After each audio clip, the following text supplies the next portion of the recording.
The city slept under a restless sky. Low clouds glowed faint blue from the lights of tall towers, and the wind carried the dry hum of power lines. At the far edge of the harbor, a dark shape slipped through the clouds without a sound. It was not a plane. It was not anything the city had ever built. The shape slowed, tilted, and settled on the abandoned landing strip near the old docks.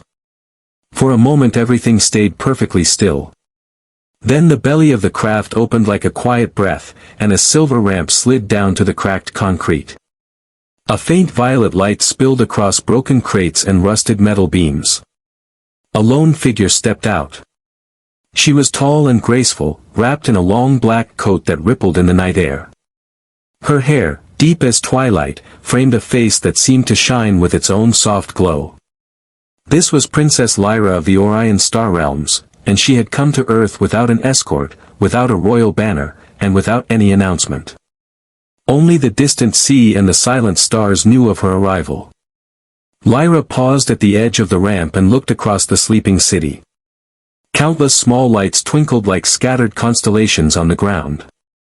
She drew a slow breath and felt the dry chill of Earth's atmosphere settle around her. It had been many years since she last set foot on this planet, yet every scent and shadow felt strangely familiar. Her guards had begged her to bring a full team. "It is unsafe," they warned. "The council will not forgive you if something happens." But Lyra had only shaken her head. "This is something I must do myself," she told them, her voice calm but firm. The ramp retracted behind her, sealing the craft with a quiet hiss. The ship lifted, turned, and faded into the night sky, leaving her alone with the sound of waves against the dock. She tightened the belt of her coat and started walking. Each step echoed softly on the cracked pavement. She felt the weight of memories pressing close. She had been a child when she last came here, lost and frightened in the middle of a war she barely understood. That night, so many years ago, she had almost died. But a human boy had found her, hidden under falling metal and fire. His name was Ethan. Lyra whispered the name under her breath as she walked toward the city lights. The memory was bright and sharp, the smell of smoke, the sting of dust, the warmth of his hands as he carried her to safety. She remembered his eyes most of all, steady, clear, and kind. Why had she waited so long to return? Duty, she thought. Endless councils, endless battles for peace. But the promise she had made to herself that night had never faded. She would find him again. She would thank him, no matter how many years had passed. A distant siren wailed, then faded. The city was not quiet after all, it was alive in a different rhythm. Neon signs flickered in the distance, and small drones zipped across rooftops like fireflies of metal and light. Lyra moved through shadowed alleys, her senses alert. She had dressed like a traveler, not a princess, yet her presence still drew quiet glances when she stepped under a street lamp. Her violet eyes caught the light and glimmered for a heartbeat before she slipped back into the dark. She reached a tall ridge overlooking the harbor and paused. From here the entire city stretched before her, a field of stars turned upside down. Somewhere among those lights lived the human who once changed her life. Lyra closed her eyes and listened, to the pulse of the city, to the faint hum of her own heart, to the memory of a boy's voice telling her not to be afraid. Tonight her search would begin. But she could feel something else in the air, like static before a storm. Someone was watching. Perhaps the council had followed her. Perhaps another force had sensed her arrival. A cold wind curled around the ridge. Lyra opened her eyes, the violet glow bright against the dark. She whispered a single promise to the night. "I will find you, Ethan." Then she stepped down the slope toward the city, unaware that her journey would shake both worlds and that danger was already close behind. Years before Princess Lyra's secret return to Earth, a different night had changed everything. It began with fire. The Orion fleet had clashed with a rogue warband near Earth's upper atmosphere. The battle spilled downward, scattering debris like shooting stars. One fragment, a small transport carrying the young princess, was struck and forced to crash on the planet below. Lyra was only 9 years old then. The world around her shook as the small ship tore through clouds and struck the ground near a quiet coastal town. Metal screamed, alarms howled, and smoke poured through broken panels. Guards tried to protect her, but many were injured or lost in the chaos. When the escape hatch jammed, panic surged through the cabin. Lyra pressed her hands to her ears to block the roar. Flames flickered along the floor as the ship groaned under its own weight. She thought she would never see the stars again. Outside, a young human named Ethan was finishing a late shift at the town's repair docks. He had always loved machines, old ships, small engines, anything that moved. When the sky exploded in streaks of light, he dropped his tools and ran toward the strange glow on the horizon. Ethan was only 16, tall and lean, his hands stained with oil. He had no idea what had fallen from the sky, but something in his chest told him someone needed help. The crash site burned like a second sunset. Heat rolled across the field as he climbed over twisted metal. Sparks jumped from torn wires.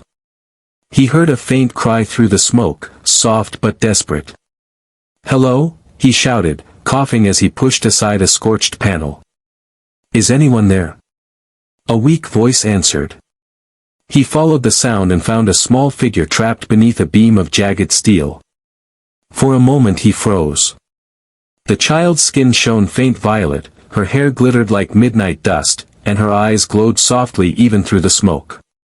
She was unlike anyone he had ever seen. But fear gave way to instinct. Ethan grabbed a length of pipe for leverage and strained until the heavy beam shifted. "Hold on," he said, his voice calm even as sparks rained around them. "I've got you." The child's breathing quickened. "I can't move," she whispered. "You don't have to. I'll move for you." With a final push, he freed her and scooped her into his arms. The air around them thickened with black smoke, and the ship groaned as if ready to collapse. Ethan ducked low and ran. Outside, cold night air hit them like a wave. He laid her gently on a patch of grass far from the wreck. "Stay with me," he said, checking for injuries. "Can you breathe?" Lyra, though he didn't yet know her name, nodded faintly. Her eyes, bright as small stars, focused on his face. For a moment the chaos faded. She saw not just a stranger but a calm center in the storm. He tore his jacket into strips to wrap a cut on her arm. "Help will come," he promised, though he wasn't sure how. Moments later, strange lights appeared in the sky, Orion rescue craft, sleek and silent. Ethan stood back as two tall figures in silver armor approached. They spoke in a language he couldn't understand, their voices sharp with urgency. One knelt beside the child, scanning her with a glowing device. She reached out and caught Ethan's hand before they lifted her. Her grip was small but strong. "Thank you," she said softly, her voice carrying a melody unlike any sound he knew. Ethan only nodded, stunned. Then the rescuers guided her onto their ship, and with a flash of light they were gone, leaving the field quiet except for the hiss of cooling metal. For days after, Ethan told no one. Who would believe him? A violet-skinned child from the stars, alive because he happened to run toward the fire, that sounded like a dream. But each night he remembered her glowing eyes and the way she held his hand, as if passing a silent promise between them. Far above Earth, Lyra recovered under the watch of royal healers. Yet in every quiet moment she saw the human boy's determined face. He had risked everything for someone he did not know. His courage burned like a star in her memory. From that day on, she carried a vow in her heart. One day she would find the human who saved her life and thank him not as a frightened child, but as the princess she was meant to be. The city of light stretched beneath the morning sky as Princess Lyra began her hunt for the human who once saved her. She moved through quiet streets just as the first rays of sun turned the buildings gold. A soft mist clung to the sidewalks, wrapping the city in a sleepy haze. Lyra's coat hid the royal emblems on her suit, and her hood shadowed the soft glow of her violet eyes. She looked like a traveler, but her purpose burned brighter than any neon sign. Ethan. That name pulsed in her thoughts with every step. She had no last name, no clear address, only the memory of a teenage boy's face and a handful of old records collected over years. The Orion Council had never approved her journey, so she had to find him without help from royal scanners or official archives. All she had were fragments, a crash site's old coordinates, faded local reports, and her own sharp memory of the coastal town where he once lived. Lyra's first stop was the old harbor where her ship had landed the night before. Hidden behind stacked cargo containers, she tapped a small bracelet on her wrist. A faint blue screen flickered to life. It projected an ancient news article, "Mysterious fireball over seaside town, teenager helps contain blaze." No name, just a blurry photo of a tall boy standing near firefighters. She enlarged the image and studied the grainy outline. Was that him? The jawline looked right. The eyes, she could almost feel their calm through the poor resolution. She downloaded the clip to her hidden databand and moved on. The town where the crash happened was now a bustling tech district. Wide roads and tall glass buildings had replaced the simple fishing docks. Lyra kept her hood low as she entered a small cafe near the coast. The smell of roasted beans mixed with the salty air. Humans chatted quietly, unaware that an alien princess sat among them. She approached the owner, an older woman wiping the counter. "Excuse me," Lyra said in careful English. "Do you know a man named Ethan?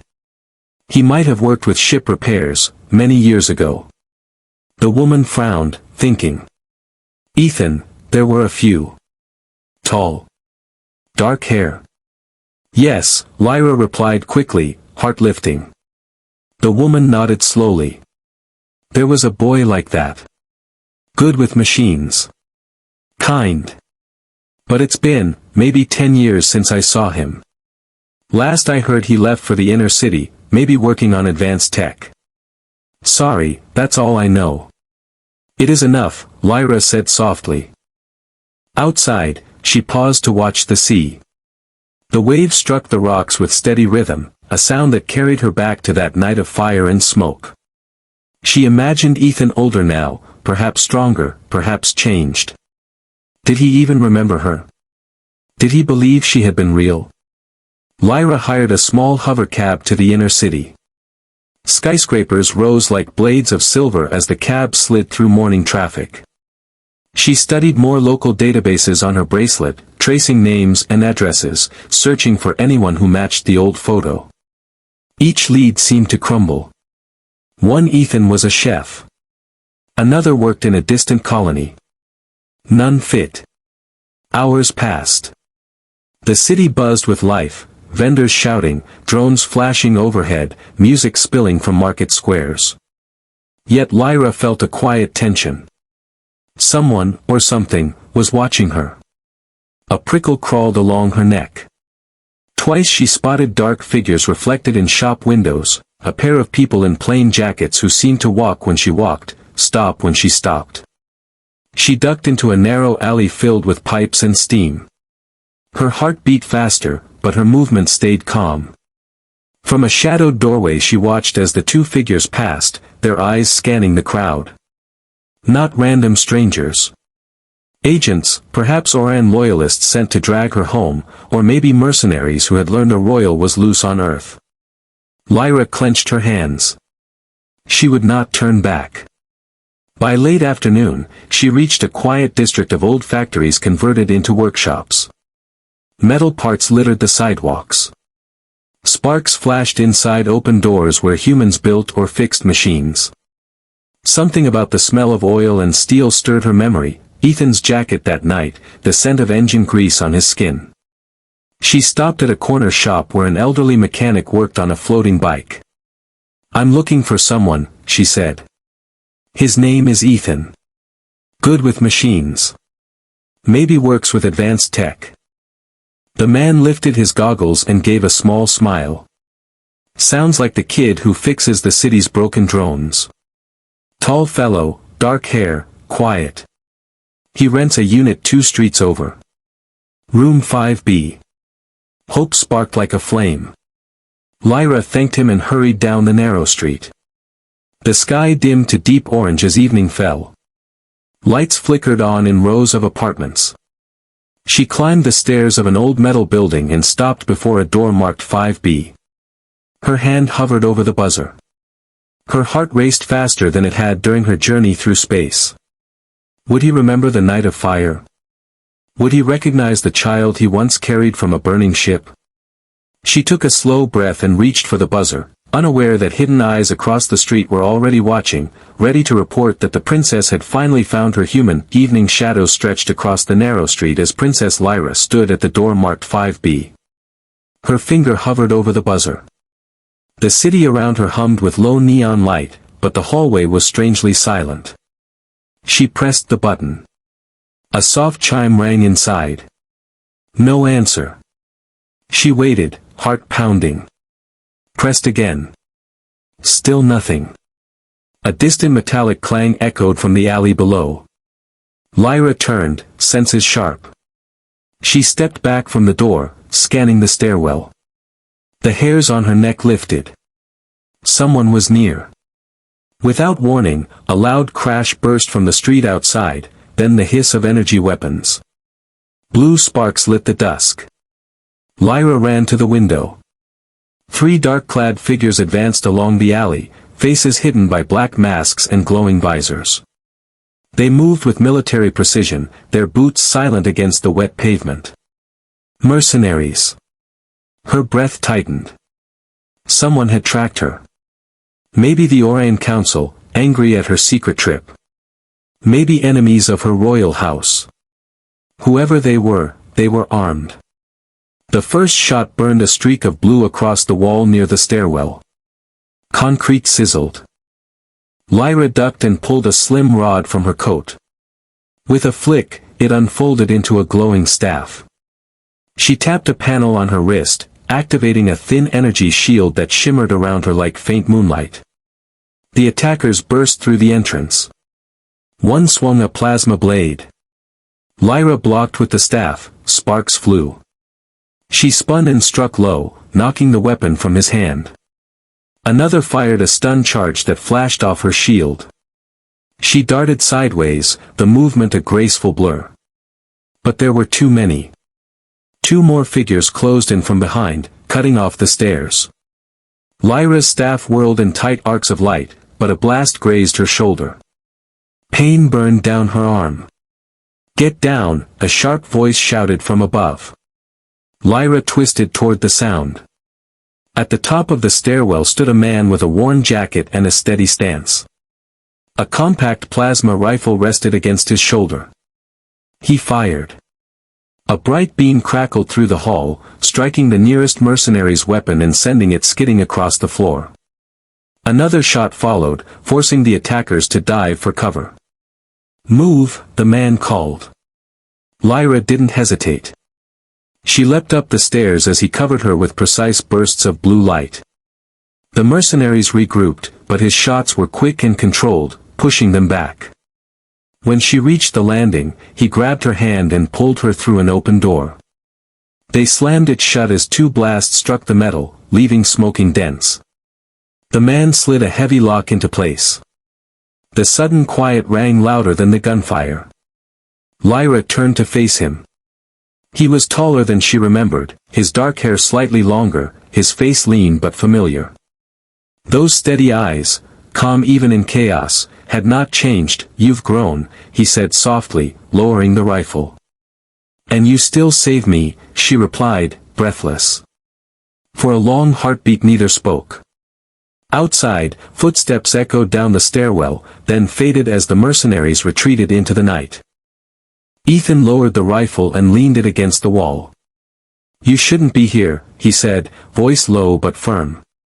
"People have been following you since you landed." Lyra tilted her head, studying him.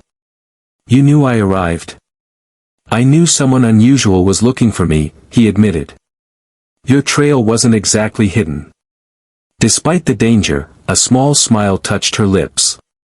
"I hoped you would remember me."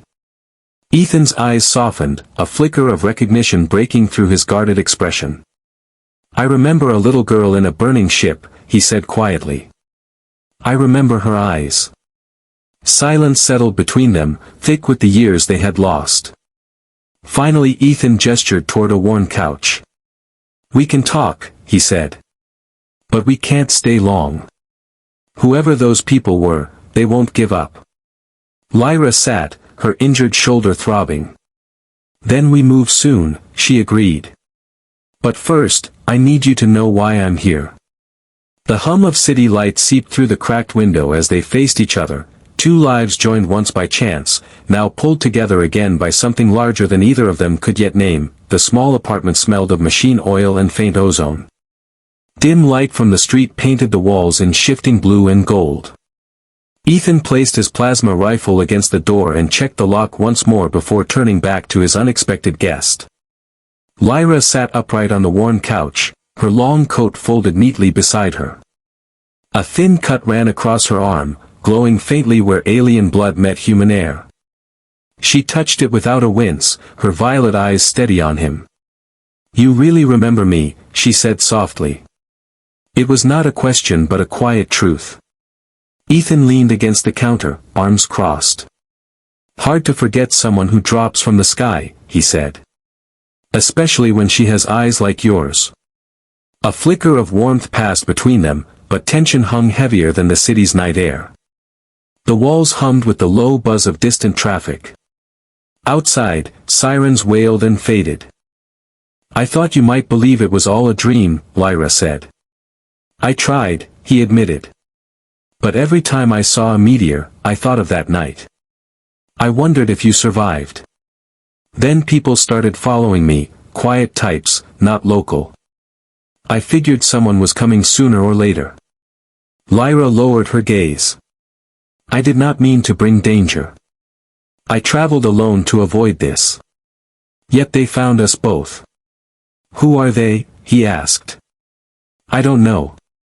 Maybe hunters who hate my house. Maybe agents of my own council. Her voice stayed calm, but a small edge of worry hid beneath. They do not want me here. Ethan studied her face in the half-light. She looked older than the child he remembered, but the same unshaken strength was there. You crossed the stars to find me. Why? Lyra met his eyes, her own shimmering like distant galaxies. Because you saved me when no one else could. I swore I would see you again. He blinked, caught between disbelief and something deeper. That was a long time ago. Time does not erase a promise, she said. I owe you more than words. Silence stretched. The clock on the wall ticked softly, marking years they had lost. Finally Ethan moved closer, lowering his voice. What do you need from me now? Protection. Help getting off-world. If someone is hunting you. I need you to listen first, she interrupted gently. Before anything else. He nodded and sat across from her, the table between them scarred by years of small repairs. Lyra folded her hands. I am not only Lyra. I am the heir to the Orion Throne. My council believes humans are too simple to understand our ways. They do not know that one human once carried their future queen through fire. Ethan exhaled slowly, absorbing the weight of her words. A queen. Yes, she said. And I came to tell you something that will change both our worlds. He tilted his head. I'm listening. Lyra's voice softened but did not tremble. I choose you as my protector and partner before the Orion Council. When I return, I will name you to stand with me, publicly, before every world. The words fell like a shockwave in the quiet room. Ethan stared, unsure he heard correctly. Partner? You mean, with you? In front of your people? Yes, she said, her eyes steady. It is not only gratitude. It is trust. I believe our futures are linked. He ran a hand through his hair, pacing.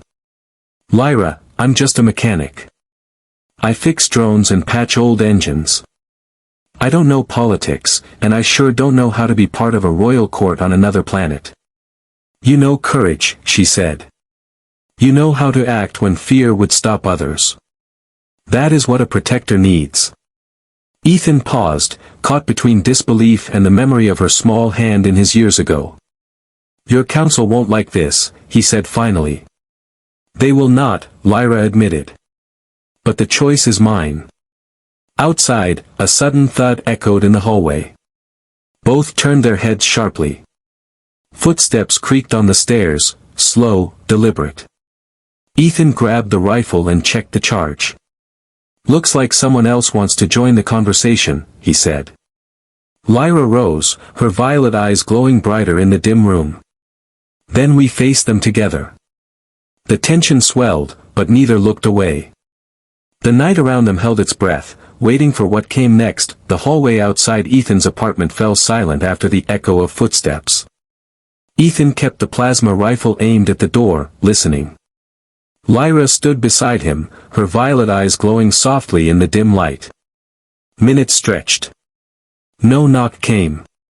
Only the faint hum of city traffic floated through the cracked window. Finally Ethan lowered the rifle a little. Maybe they moved on, he whispered. Lyra tilted her head, still alert. Or they are waiting, she said. Her voice was calm, but her fingers rested on the hidden staff inside her coat.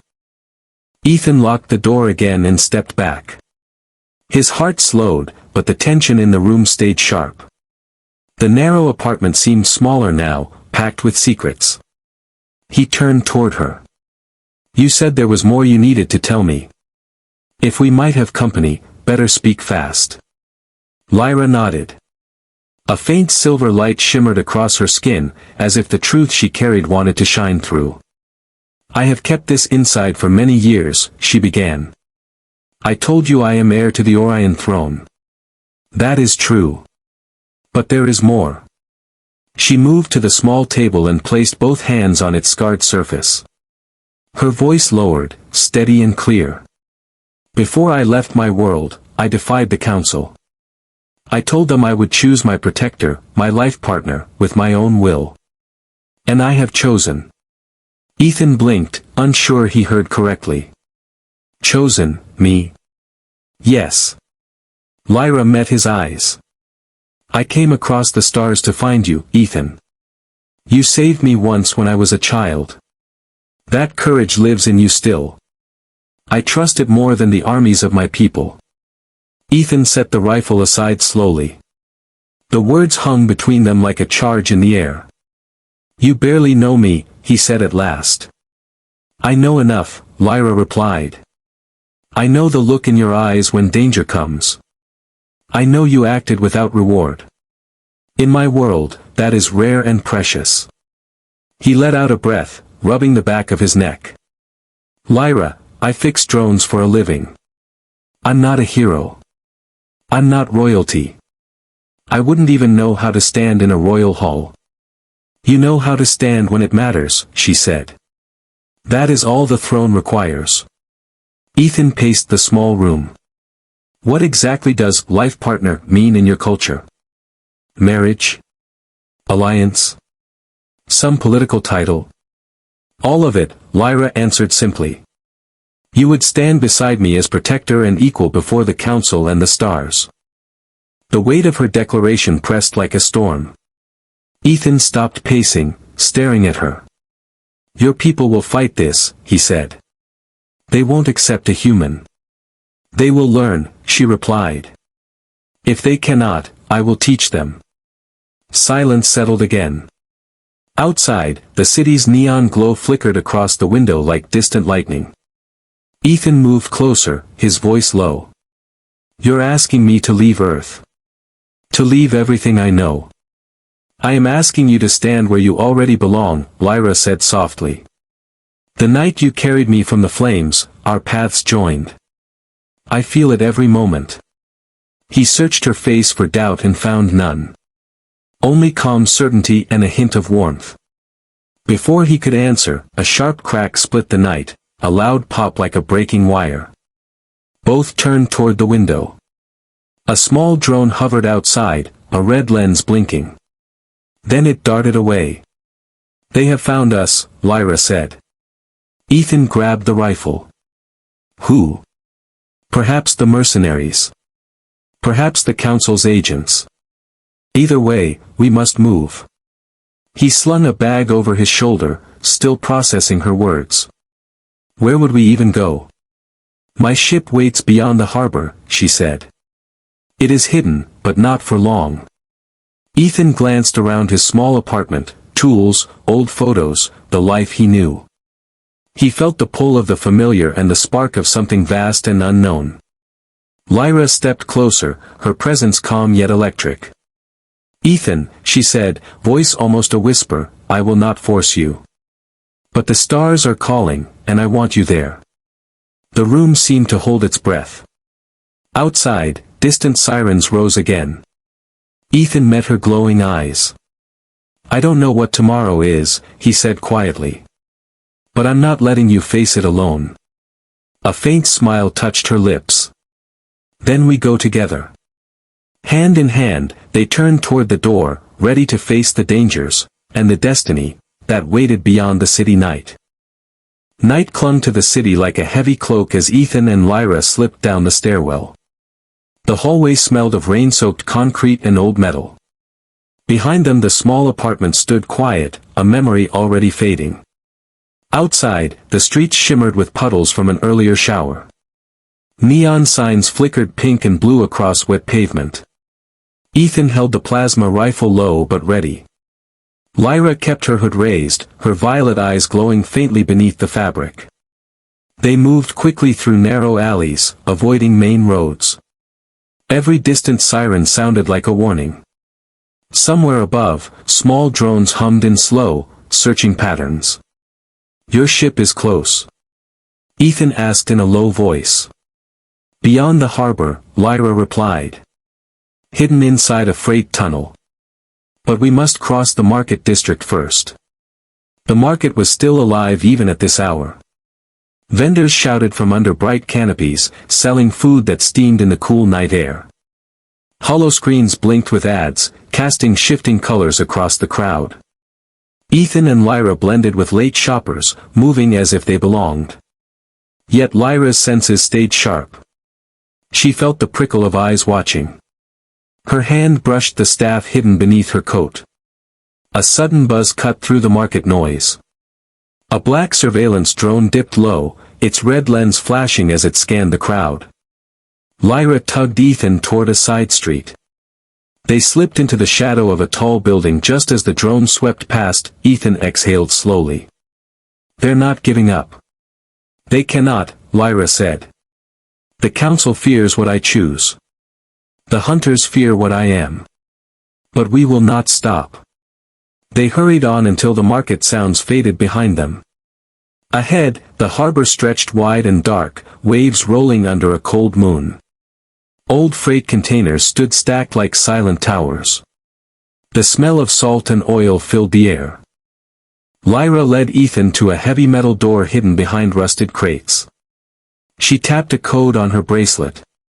The door slid open with a quiet hiss, revealing a dim tunnel lit by pale blue strips. Cool air swept over them as they stepped inside. At the far end of the tunnel rested a sleek silver ship, smooth as liquid light. Its surface reflected the faint glow of the floor lights, giving it the look of a floating star. Ethan stopped, eyes wide. You flew this across the galaxy by yourself? Yes, Lyra said with a small smile. It is fast and silent. It will take us beyond their reach, if we leave now. They crossed the tunnel together. The ship's ramp lowered, and soft white light spilled onto the floor. Ethan hesitated at the base of the ramp, turning to look back through the open door of the tunnel. He saw only the distant city lights, tiny and trembling on the horizon. His entire life was there, the shop where he fixed engines, the friends he rarely called, the quiet routines of a world he knew. Leaving meant never returning the same. Lyra stepped beside him, her voice gentle. Earth will always be part of you. But you are more than this place. The night you saved me, the stars chose you as well. Ethan met her gaze. In her violet eyes he saw the fire of distant suns and the calm of endless space. A strange certainty settled in his chest. He nodded once. "Let's go." They climbed the ramp. Inside, the ship hummed to life, its panels glowing with soft silver light. Lyra moved to the control seat, fingers dancing over symbols that shimmered in the air. Ethan strapped into the co-pilot's chair, still marveling at the smooth, living feel of the controls. Engines purred, quiet but powerful. The ship lifted gently from the tunnel floor. Through the forward screen, the night sky opened wide. As they rose above the harbor, a final challenge appeared, two dark craft streaking toward them from the city. Red lights flashed on their wings. "Council ships," Lyra said calmly. "They will not fire if we leave the atmosphere quickly." Ethan gripped the armrest. "Then let's be quick." Lyra pushed the throttle. The silver craft surged upward, a streak of light against the dark clouds. The pursuers tried to follow, but the Orion ship was faster, climbing higher until the city became a blur of tiny lights below. Stars spread across the black sky like endless sparks. The chase ships fell away, their signals lost in the void. Ethan leaned back, heart racing. That was close. Lyra glanced at him with a quiet smile. "The hard part begins now," she said. "Our worlds must learn to stand together. But we will face it side by side." He looked out at the infinite night, a mix of fear and wonder filling him. For the first time, Earth felt small, and the future vast and alive. Lyra reached for his hand. "Welcome to the stars, Ethan." The ship glided toward the deep darkness, carrying them into a new life, a journey neither of them could have imagined the night they first met in fire and smoke.